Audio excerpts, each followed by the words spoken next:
Hey y'all, it's Sue. So this is my flower gardens, my flower beds, and I've got to mulch. I'm getting mulch this week. Get my supplier. They do a pure cypress mulch. So all my dahlias are pretty much coming up. The only ones over in that there were in a bag that I got from like Home Depot box store, and I got them early, and some of them just, I tried to get them to sprout, and they just were eh. But these front ones are from Swan Island. The rest of these are from Arrowhead dahlias. So I'm going to have to pinch pretty soon. And that just like doesn't seem right to me, but they're almost up to the height to start doing the pinch for that. But I did want to show you over here. These are my zinnias and my sunflowers over here. And then I still have this section here to plant. I don't know yet what I'm doing. I have extended, like all these are hydrangeas along the wall, and they're adjusting. They seem to be doing all right with a little bit of afternoon sun, early afternoon sun. But I wanted y'all to look at this.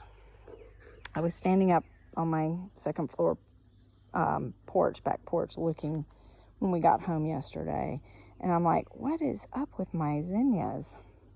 It's like, what is it?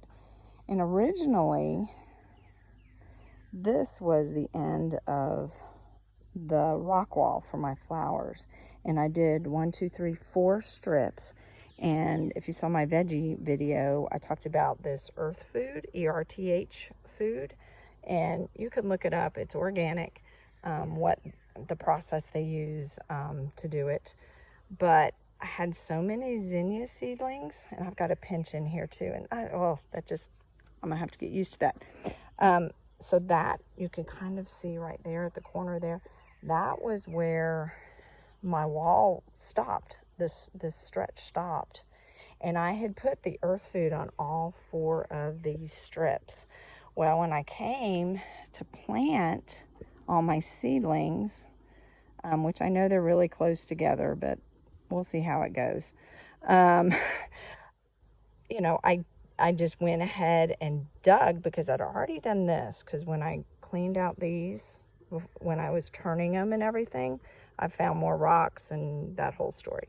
So the only thing I can think of, this part here was freshly turned, and it did not have the earth keepers in it. That's my only, so you can see the difference even in my larkspurs.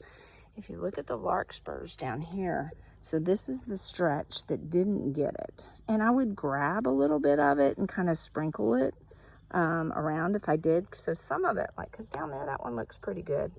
But even if you look here, see how much, these are yellower than these guys over here that had it. And it actually sat on there for a period of time.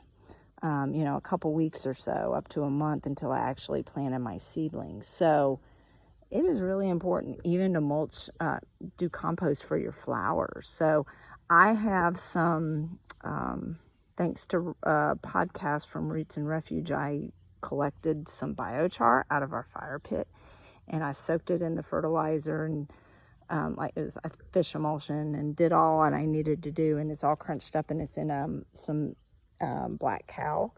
So I'm going to come in here, and especially here too with my sunflowers, and I'm going to kind of give them a little feeding of it and sprinkle it, because all this, I've mentioned before, all this was just weeds, blackberries, pokeweed, fireweed, every kind of weed growing around here on this section that we had to clear. So I'm like, over here it's getting to be more how it was, but it is, that's going to be our muscadines and grapes. This fall we'll start working on that when it's cool enough to plant those, so because we kind of missed the window.